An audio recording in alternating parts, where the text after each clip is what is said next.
Seorang pengurus Badan Kenaziran Masjid di Kota Medan diserang sesama rekannya dengan senjata tajam hingga telinganya nyaris terputus. Keributan antar sesama pengurus BKM Masjid dipicu karena dendam pribadi, akibatnya pelaku pun dilaporkan ke polisi.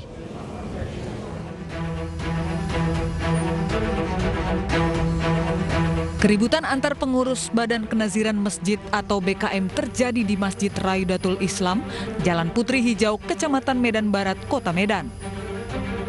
Usai sholat maghrib di dalam masjid, korban bernama Syawal Syah mendapatkan tindakan kekerasan dari seorang rekannya yang juga sesama pengurus masjid.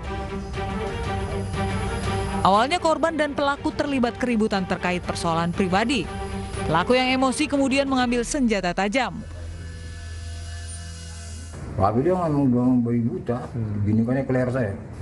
Yang pertama nggak kena, leher ayunnya lagi, nggak kena lagi kan. 3 kali di ayunnya nggak kena juga, yang keempatnya yang kena. Karena saya udah bingung mau terpojok saya kan itu. Polsek Medan Barat menyatakan telah menerima laporan dari korban Syawal Syah dan kepolisian sudah menaikkan proses penyidikan menjadi sidik. Namun begitu, pihaknya masih menunggu koordinasi dengan Polrestabes Medan, karena keduanya sama-sama membuat laporan terkait kasus tersebut.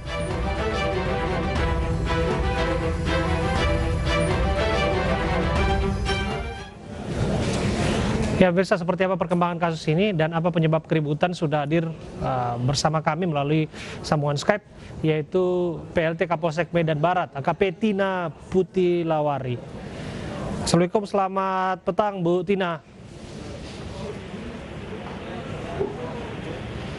Bu Tina, bisa mendengarkan suara saya, Bu? Baik, selamat petang, Bang Abraham. Iya, Bu Tina, sebelum kita berdiskusi panjang lebar mengenai apa penyebab kasus ini, satu pertanyaan singkat saja di awal. Apakah penyerang mengalami gangguan kejiwaan? Oh, penyerang tidak mengalami gangguan kejiwaan. Oke, tidak mengalami gangguan kejiwaan. Kemudian bagaimana penyerangan ini dilakukan oleh terduga pelaku terhadap korbannya? Baik, karena mereka ini persoalan pribadi, jadi saling mengejek di antara kesamanya. Makanya si korban mengatakan bahwasanya si korban ini dikatakan oleh si tersangka bahwasanya dia itulah mantan narkoba. Oke. Namun si korban mengatakan sok tahu atau sok pandai gitu, terhadap si korban. Oke, sebentar Bu Tina, Anda sudah menyebutkan tersangka, artinya terduga pelaku ini sudah ditetapkan menjadi tersangka dan sudah diamankan polisi? Betul, untuk si tersangka sudah kita amankan dan sudah kita tahan di Polsek Medan Barat. Oke, bahwa kejadian ini kan akan mendapat sorotan publik bagaimanapun karena dikait-kaitkan dengan penyerangan yang terjadi di masjid-masjid beberapa waktu belakangan ini. Saya ingin pastikan itu dulu, Bu Tina, supaya tidak panjang lebar. Ini ada kaitannya tidak dengan bahwa pelaku terafiliasi dengan PKI, komunis, dan lain sebagainya? Tidak, sama sekali tidak ada kaitannya dengan hal itu. Kejadian ini murni dendam pribadi daripada kedua pelaku ini. Oke, korban diserang karena dendam pribadi dan kemudian antara korban dan pelaku ternyata saling kenal, begitu ya Bu Tina?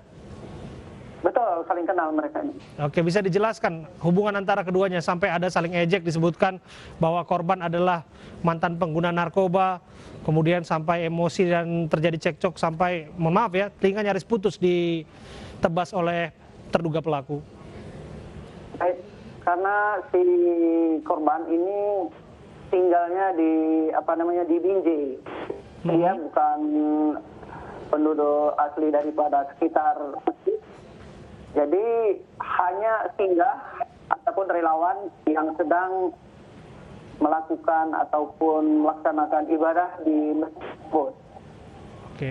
Apakah ketika penyerangan itu tidak ada yang berupaya untuk melerai, mengantisipasi adanya korban yang jatuh? Ada yang melerai untuk kejadian tersebut, sehingga si korban bisa diamankan ataupun dibawa ke rumah sakit oleh kedua kedua belah pihak ini. Oke, terakhir Bu, ancaman hukuman terhadap terduga pelaku yang sudah ditetapkan menjadi tersangka? Untuk ancaman hukuman itu terhadap pelaku penganiayaan tersebut 2 tahun 8 bulan. Oke, jadi kiranya ini menjadi pelajaran, apapun yang terjadi bisa diselesaikan, cekcok diselesaikan baik-baik ya Bu, apalagi ini terjadi di seputaran masjid, rumah ibadah begitu. Terima kasih Bu Tina sudah hadir bersama kami untuk mengklarifikasi apa yang terjadi. Fenomena bayi yang dicat silver dan diajak mengemis mengundang keprihatinan publik. Jangan kemana-mana, kami hadirkan informasinya untuk Anda saat lagi.